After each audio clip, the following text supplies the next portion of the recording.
नमस्कार दर्शक बंधु प्रजन्म वेडनेसडे विथ देवानंद को मु आपण मान को स्वागत करुच्ची।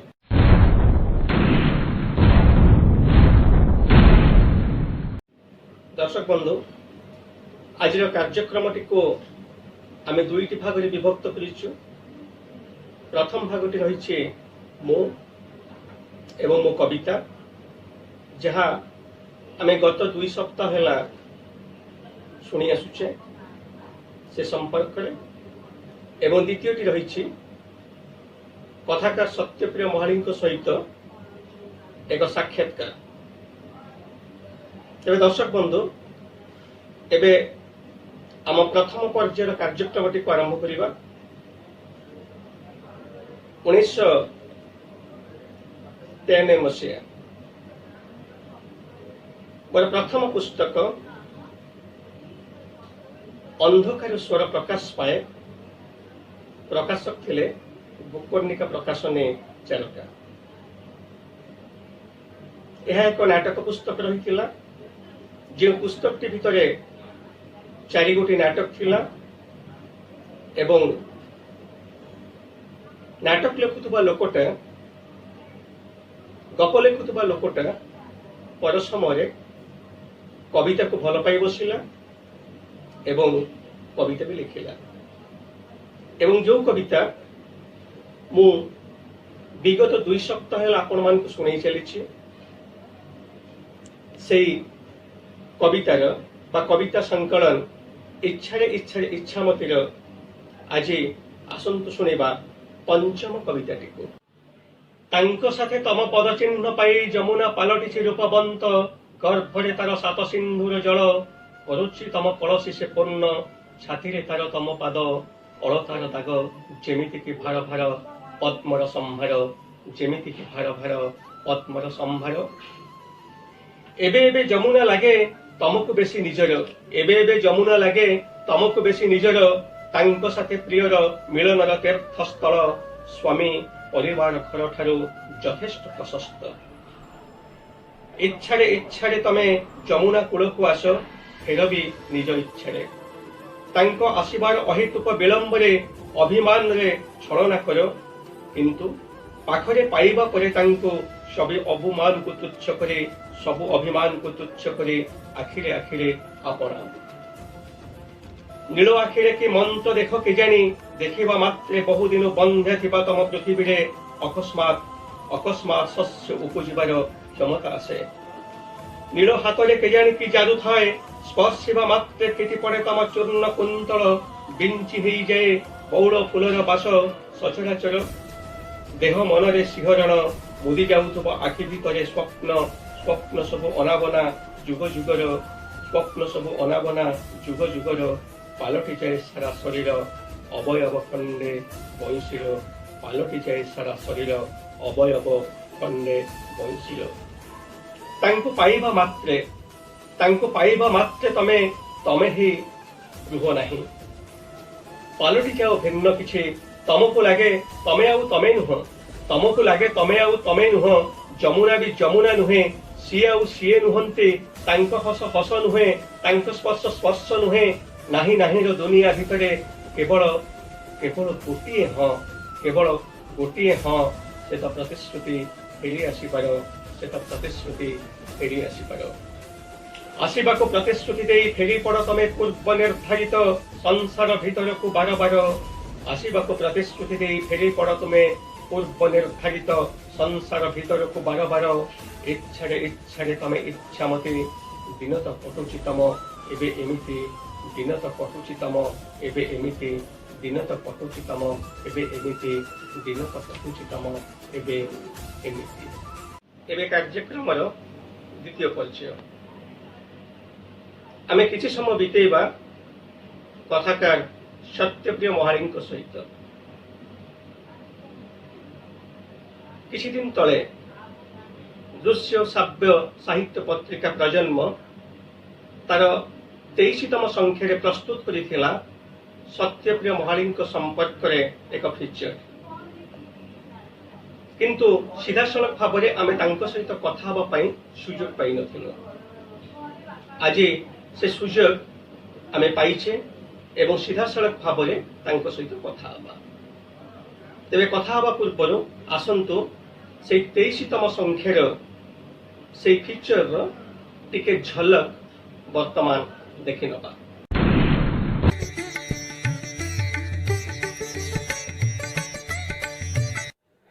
चरित्र एक काल्पनिक शब्द जार संज्ञा चरित्रहीन मानक द्वारा निर्धारित। एठी भल भी चरित्र बंधु, एठी मंद भी चरित्र, एमिति कथा केवल सत्यप्रिय ही कहि पारन्ते। सत्यप्रिय महालिक आम समय जने सफल कथाकार, निज साम्राज्यर निजे सम्राट, निज इच्छार निजे मालिक। से गल्प लेखन्ति नाही, सते जेमति से कुहन्ते, जहा कुहन्ते सत ही कुहन्ते। से सत्यप्रिय, तांको वचन सत्य वचन। दुखी लोकर संज्ञा बेंगा लोकटी भाबुची टिके बांगरा होइथांती कि, बांगरा लोकटी भाबुची टिके पतला होइथांती कि, मोटा लोकटी भाबुची टिके गोरा होइथांती कि, पतला लोकटी भाबुची मोटा होइथांती कि टिके, गोरा लोकटी भाबुची टिके धनी होइथांती कि, धनी लोकटी भाबुची टिके ज्ञानी होइथांती कि, ज्ञानी लोकटी भाबुची टिके निरोग होइथांती कि, निरोग लोकटी भाबुची होइथांती कि चिरंजीवी, चिरंजीवी चिरंजीवी लोकटी यदि सतकु सत थांता ताहले से कौन भावनता कहले देखि। वास्तव जीवन रे जादुर मायाजल सृष्टि करि पारुथबा सत्यप्रिय तांको कथा साहित्य सृष्टि करिथांते इंद्रजल। थरी से तांको पढ़िछि से इंद्रजलर प्रेमरु आ मुकुली पारेने। भद्रकरु बाणीविहार शांतिनिकेतन तांको छात्र जीवन। एबे से झारखंडर कोलन विश्वविद्यालय जड़े सफल शिक्षाविद। 1962 मसीह भद्रक जिलार नलबांकरे जन्मग्रहण करिथिबा ए कथाकारंकर रहिछि एकाधिक गल्प उपन्यास पुस्तक। शून्यकाल उपन्यास पाई कथाकार सत्यप्रिय पाइछन्ति ओडिशा साहित्य एकाडेमी पुरस्कार। बंधु सत्यप्रिय महालिक एबे अछन्ति जामशेदपुर रे, आमे अछि भुवनेश्वर रे। आमे भुवनेश्वर तांको प्रश्न पचारिबा, से जामशेदपुर तार उत्तर रखिबे। आसंतु एबे आईना सामने स्रष्टा शीर्षक आमे सत्यप्रिय महालिक को आमर प्रश्न पचारिबा। हाँ दर्शक बंधु कही रखे ए कार्यक्रम लाइव नुहे, यह रेकर्डेड।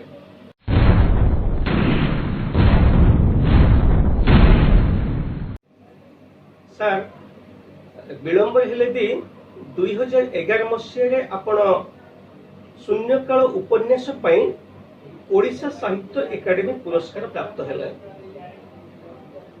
ए संपर्क रे आपनकर प्रतिक्रिया कौन? मु पूर्वरु विभिन्न अवसर रे विभिन्न प्रसंग रे ए संपर्क रे उत्तर दे सारछि जे ओडिया साहित्य एकाडेमी रो पुरस्कार पाइबा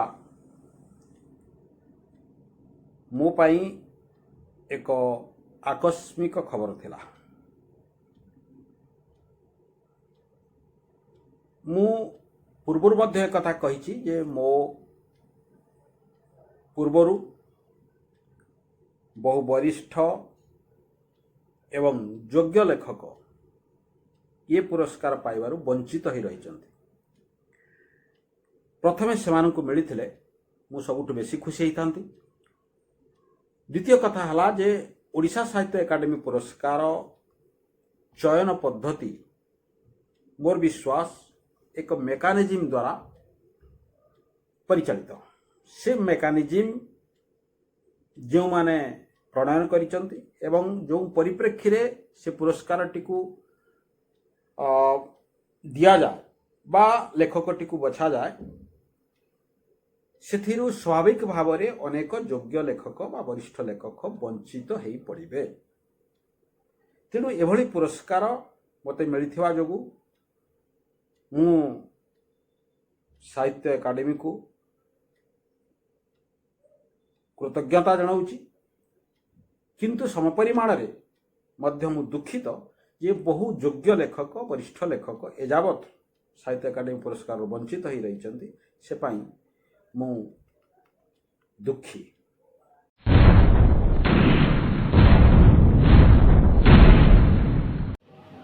ଆମର ଦ୍ୱିତୀୟ ପ୍ରଶ୍ନ, ଏମିତି କ'ଣ ଆପଣଙ୍କ ଲେଖାରେ ବିଶେଷତ୍ୱ ଅଛି ଯେ ଆପଣ ଓଡ଼ିଆ ସାହିତ୍ୟରେ ଏକ ସ୍ୱତନ୍ତ୍ର ସ୍ଥାନ ଦାବି କରିପାରିବେ? ଦେଖନ୍ତୁ, ମୁଁ ଓଡ଼ିଶା ବାହାରେ ଥାଏ। ସିଧାସଳଖ କୌଣସି ପାଠକ, ସମ୍ପାଦକ, ପ୍ରକାଶକଙ୍କ ସହିତ ମୋର ଆଦୌ ସମ୍ପର୍କ ନଥାଏ। ସେ ପାଇଁ ମୋର ସ୍ୱତନ୍ତ୍ରତା, ମୋର ଗପ ଲେଖାର ଯେଉଁ ବିଶେଷ ଶୈଳୀ ବା ଯେଉଁ ଟେକ୍ନିକ୍ ବା ମୋର କହିବାର ଯେଉଁ ତଥ୍ୟ, ତାହା କିଭଳି ଭାବରେ ସ୍ୱତନ୍ତ୍ର ସେ କଥା ମୁଁ ଠିକ୍ ଭାବରେ ଜାଣିନାହିଁ। କିନ୍ତୁ ଏକଥା ସତ୍ୟ ଯେ ମୁଁ ସବୁବେଳେ ନୂଆ କିଛି କଥା କହିବା ପାଇଁ ଚେଷ୍ଟା କରିଛି। ସମକାଳୀନ ସମାଜର ବ୍ୟବସ୍ଥାକୁ ବଦଳାଇବା, ବଞ୍ଚିତ, ଦଳିତ, ଅସହାୟ ଲୋକମାନଙ୍କର ମୁହଁର ଭାଷାକୁ ମୋ ଗପ ମାଧ୍ୟମରେ ଉତାରିବା ମୁଁ ସବୁବେଳେ ଚେଷ୍ଟା କରି ଆସିଛି। ଏବଂ ମୋର କଥା କହିବାର ଶୈଳୀ ସ୍ୱତନ୍ତ୍ର। ଯେଉଁମାନେ ପଢ଼ିଥିବେ ସେମାନେ ତାକୁ ସ୍ୱୀକାର କରିବେ। ମୁଁ ପ୍ରାଚୀନ ଲୋକକଥାର ପରମ୍ପରା, ପ୍ରଚଳିତ ସାମାଜିକ ମୂଲ୍ୟବୋଧ ଓ ବ୍ୟକ୍ତି ମନସ୍ତତ୍ୱର ସମନ୍ୱୟରେ ଏକ ନୂଆ କଥା ପରମ୍ପରାର ସର୍ଜନା କରିବାକୁ ଚେଷ୍ଟା କରିଛି। ହୁଏତ ମୋ ଗପ ଅନେକଙ୍କୁ ପସନ୍ଦ ହୋଇନପାରେ, ଭଲ ଲାଗିନପାରେ, ମୋର ପାଠକ ମଧ୍ୟ ସୀମିତ। କିନ୍ତୁ ମୋର ବିଶ୍ୱାସ, ଯେଉଁମାନେ ନୂଆ ଗପ ପଢ଼ିବାରେ ବିଶ୍ୱାସ କରନ୍ତି, ନୂଆ ଗପ ଖୋଜିବାରେ ବିଶ୍ୱାସ କରନ୍ତି, ନୂଆ ପ୍ରଶ୍ନର ଉତ୍ତର ଖୋଜନ୍ତି, ସେମାନଙ୍କୁ ମୋ ଗପ ଭଲ ଲାଗିବ। ତେଣୁ ମୋର ସ୍ୱତନ୍ତ୍ରତା ବିଷୟରେ ପାଠକମାନେ ହିଁ ବେଶୀ କହିପାରିବେ, ମୁଁ କିଛି କହିପାରିବି ନାହିଁ।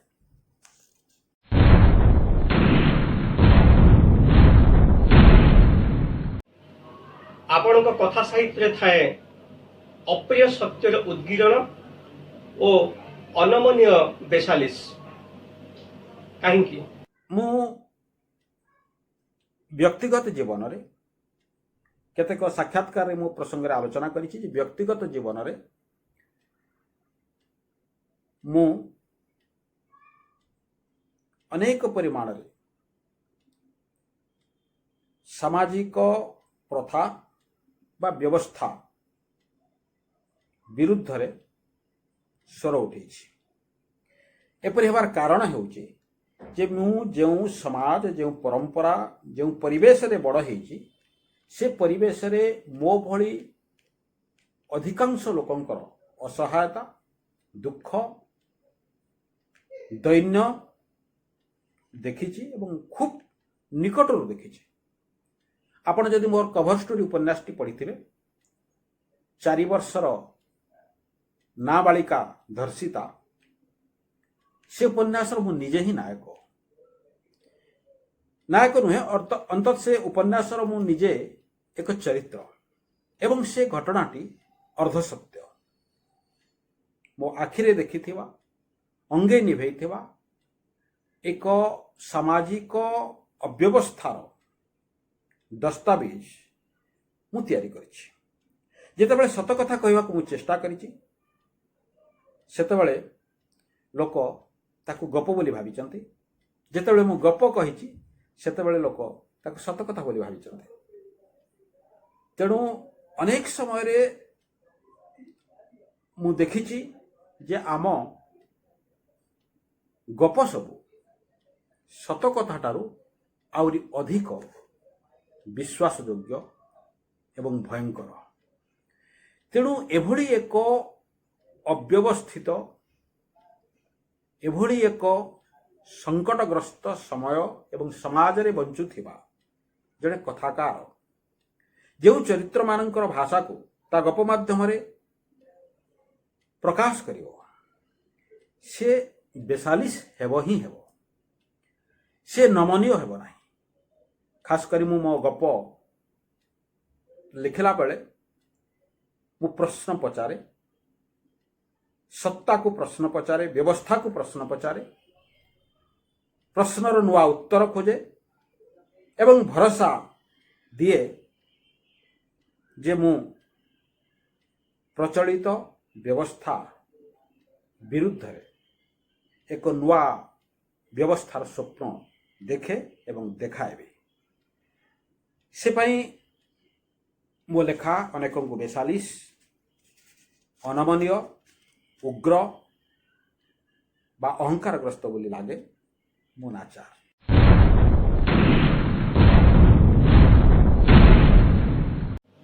आपणक ପାଇଁ शेष प्रश्न, आपणकर केतक उपन्यास और गल्परे थाए ऐतिहासिक गवेषणात्मक तथ्यर प्रयोग, कहीं आपण एमती करिथान्ते? देखो मु कौन सी धारावाहिक फॉर्मूला रो गप लिखा कदापि विश्वास करे ना। प्रचलित व्यवस्था को आपण जदि विश्लेषण करिवे ताले केउठी ना केउठी आपण अतीतर इतिहास, सामाजिक परंपरा बा सांस्कृतिक भित्ति को भेटी पारिबे। तेणु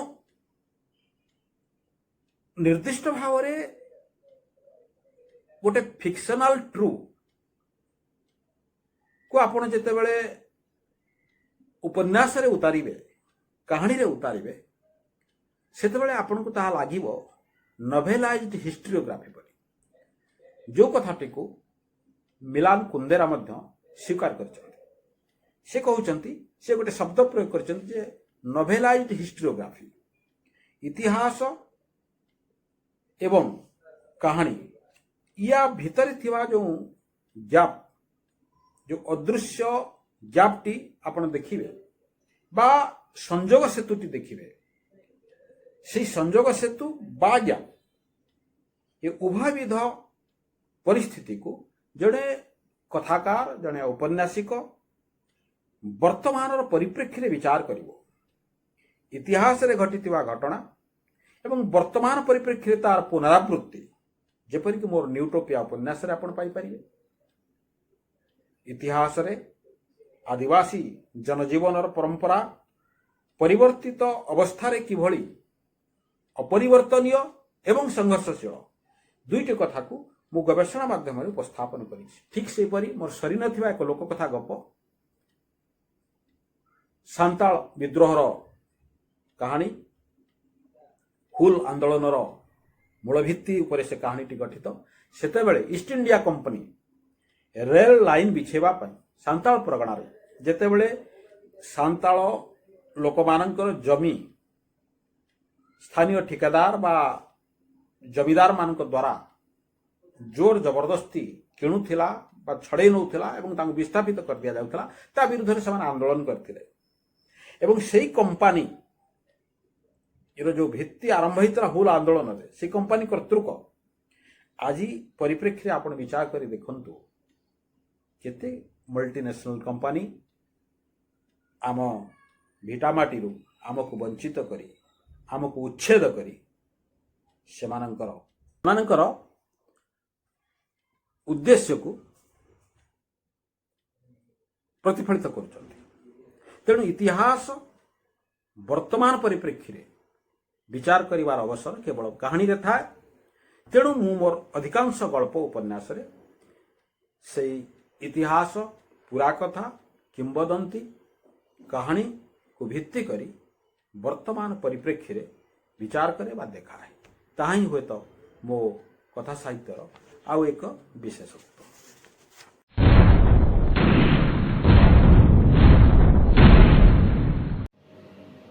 दर्शक बंधु, ए कार्यक्रम टी आपण मन को केमती लागुछि आमको मतामत दबा को भूलिबे नहीं। आमको मतामत दबार नंबर टी हैला 7978733002। प्रजन्म एवं सप्ताह को 3 दिन आसुची। प्रत्येक बुधवार दिन प्रजन्म वेडनेसडे विथ देवानंद, शुक्रवार प्रजन्म फ्राइडे एजुकेशन एवं रविवार प्रजन्म संडे लिटरेचर। 3टी एक कार्यक्रम को देखंतु, आमको मतामत दियंतु, अधिकरू अधिक दर्शकों पाखरे यह पहुंचवा यार समस्त संख्या गुड़ी को शेयर करंतु, आमर यूट्यूब चैनल को सब्सक्राइब करंतु, बेल बटन को दबांतु। प्रजन्म आपण मानकर पत्रिका, ए पत्रिकार भविष्यत आपण मानक हाथ रे। आशा करे साहाय्य एवं सहयोग हाथ आपण निश्चय बढ़ेबे। रहुछि पुणी देखा पुणी एक नूआ संख्या। नमस्कार।